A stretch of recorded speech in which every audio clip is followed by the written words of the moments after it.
Laura Diehl here, and I want to talk this week about the word longing. I've been picking a word every week and just saying something about it, how it pertains to us as bereaved parents. And this week is the word longing. I want to start out by reading you a definition from, this is taken from dictionary.com. The definition for the word longing. It says a longing is a strong, persistent desire or craving, and aching, especially for something unattainable or distant.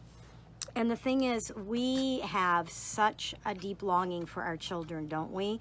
We long to give them a hug. We are longing to hear them laugh again. We're longing to know what they would be like, especially for those of us who have been without our children for several years. We just long to know what would they be like right now. It's just such a deep longing. We long to hear our child say, "I love you" again. And these are all things that feel like they're never going to happen again. But the important thing is to remind us that that isn't true. It isn't true that we will never have these things again. It is true we won't have them here while we're on this earth.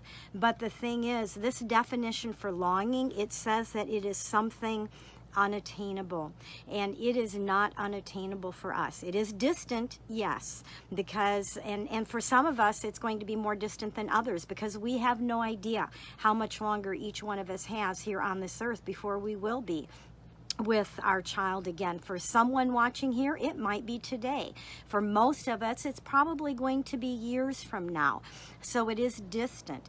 But the thing is, it is not unattainable. God made sure that that was not the case. They have gone on ahead of us, but we will be joining them at some point, and we will hear them say, "I love you" again. We will give them a hug. Our longing is going to turn into something that will happen, and we will hear their laughter ringing out through heaven. The thought of that just is incredible to me. And when I said, you know, for some of us it can be many, many years, I just don't let myself go there, because I can think of, you know, how long am I going to be here on this earth still? 20 years, 30 years, I don't know. And if I let myself think about that and dwell on it, I can just start spiraling downward right away. And so what I try to do is I shift my thinking, how I'm seeing this, and I think about, instead of how far away I am from her, I think about how every day I'm closer to Becca, and that this longing that I have will be fulfilled someday. Isn't that awesome? I want to read a scripture to you. It's from 1 Thessalonians 2:17, and it says, "Having been taken away from you for a short while, in person, not in spirit, we're all the more eager with great desire to see your face." That is the New American Standard Bible version of this verse, 1 Thessalonians 2:17. And it is so true.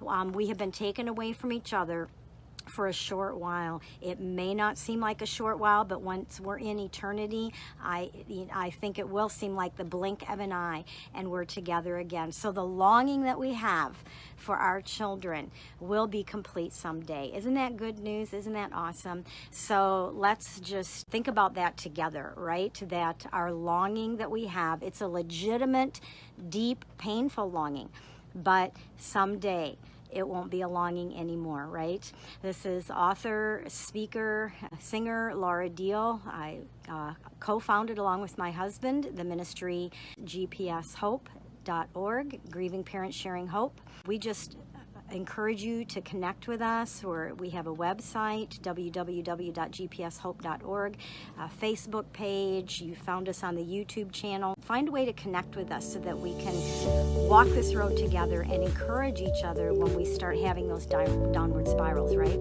So we are here to walk with you through the suffocating darkness of child loss, guiding you to a place of hope and light and purpose.